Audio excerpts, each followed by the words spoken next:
My name is Gladys Njeri. I work at Youth Agenda. I am an economist by profession, and I am a mentee, I am a mentor, I am a student of life. I am happy to see fellow mentees like Johnson from an amazing organization called ELF. We used to be mentees there. And I'm also a founder. I lead an initiative called Her Voice Matters Foundation Kenya. It deals with SRHR, adolescent girls and young women. Beyond that, I thrive in SRHR, especially on menstrual health, and I love conversations on youth inclusivity and especially leadership and governance. So I am here courtesy of an organization called Youth Agenda, and Youth Agenda is a youth-led youth-serving organization started in 1996. We are turning 28 years in July, yeah? And it was started by a team of 7 leaders who were then student leaders in campus. That was Cecily Mbarire, now the governor of Embu County.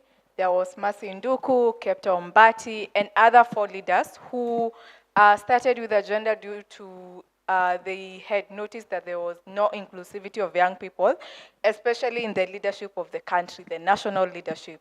So we are sparked by evidence of exclusion of youth and fueled by a passion for total youth. We advocate for just, equitable, and progressive society where every young person enjoys their social, economic, and political rights. We focus on youth economic empowerment. We say that one cannot take part in democracy without something in the pocket, yeah? You can't be eating democracy. So we need this money as well as a young person.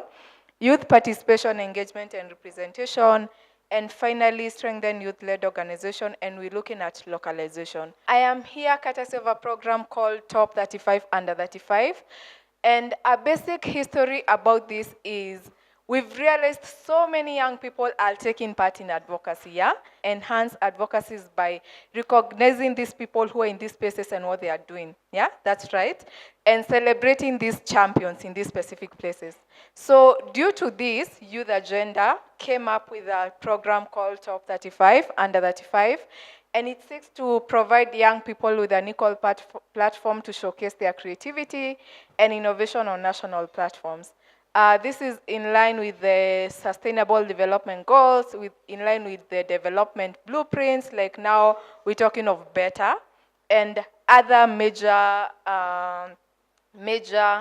Vision 2030, and other major blueprints that are taking place in Kenya and are considered in Africa as well.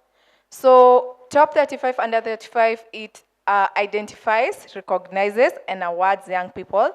And the awards take place during the International Youth Day, which is on August 12th. So we're looking at exemplary youth innovations from local young people. Like we have people like Joseph Odor, he's still a youth, yeah? You're still a youth? I was just talking about Nini Space. So we're looking at such young people, yeah, doing amazing work. We're looking at people like Lennox who thrive in using art and their voices to impact people as well. So Top 35, it's a program that takes place every year, annually. And basically we're looking at, for the applicants, they can be nominees because you can nominate someone. There must be between 18 to 34. This is in line, Youth Agenda mainly works with the Article 260 of the Constitution, where it defines the youth as someone between 18 to 34 years. So we're looking at applicants, there must be between that range. And then they must have the initiative, this innovative initiative that they are running, it must have been running for 6 months before applying for that award. Because, well, we've seen cases of people, even with projects and grants, receive money, but then after a year, the initiative is not there, yeah? Hopefully this year we're looking at having a Babu na Mwamba, and also we work with closely the major entities working with young people, NYC, State Department for Youth as well. These 35 people who've been selected, they go through a whole year of mentorship. And during mentorship, that includes incubating them with these leading organizations in their specific area or their specific spaces. And also, after mentorship, ensuring these now these mentees, replicate this to their different areas. And replicating this, we're looking at them going back to their grassroots levels to do this with other people. So by then we'll be creating a whole network of mentored young people. So that's what mentorship involves. It involves connecting them with incubation hubs, which are industry-specific, and major investment opportunities and pathways to bring their creations to market.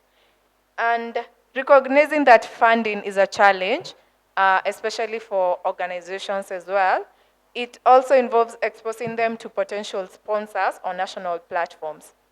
So this is a basic analysis from the 2021 awards we had. We had a pool of applications of 2,347, the range of the years, in terms of inclusivity and diversity, we had representation from the PWDs as well. And in terms of employment, we tend to look at, to categorize this as well in terms of education and employment. And this was the range, and in terms of categories as well. That's it. My main point was recognizing these champions who are doing this good work in advocacy and celebrating them as well.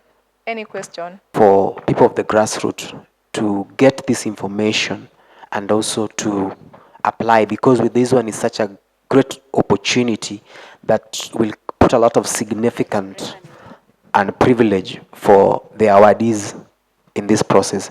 Because remember, there's a lot that is happening in our spaces, especially the grassroots. Even here in Nairobi, we have the slum areas or the popular settlement areas where we have different people with ability and talents, but some of them are not able to get that opportunity to apply because either they didn't receive the information or they have that thing that hiyo ni ya watu wengine, hiyo si yetu.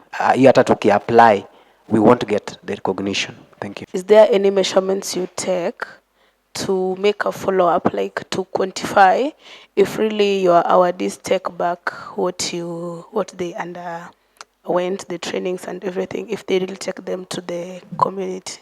We actually culminate them into another project we call Job Ni Job, where we have the initiatives being documented in major platforms like our Youth Agenda TV, that's our YouTube, and also connecting them to other platforms or events taking place, major events. And how do we follow up them? Mainly, we get to their grassroots levels to see what they are doing beyond their award.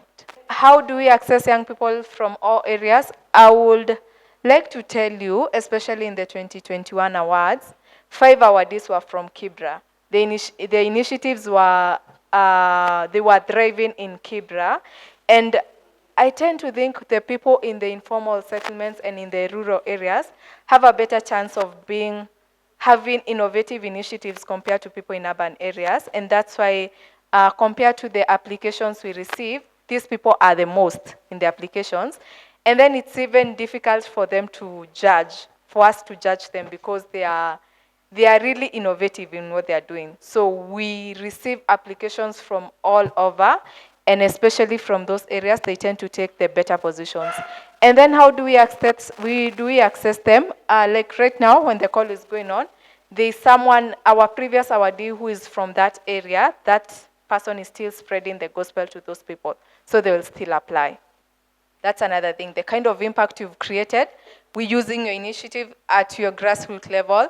And also, now that we involve a jury of judges from a specific space, I said if maybe in the education, we'll get an entity which is thriving in that specific space. Then they will come up with some of the criteria to judge these people, but then it will be based on the education space. Yeah. But then basically be 18 to 34, have an innovative initiative, outstanding, and the kind of impact that you've created using your initiative. Organization that works with youth, like mentoring the whole youth, all the youth within that organization, like you just make it for the organization but not individuals. And also, what is the criteria for selecting such organizations? So when it comes to mentoring organizations, we work majorly with our member organizations in these counties, and that means helping them to supporting the structure of the organization, setting up the organization from the registration part to fundraising to implementing, and also to ensuring that they are following the regulations. you.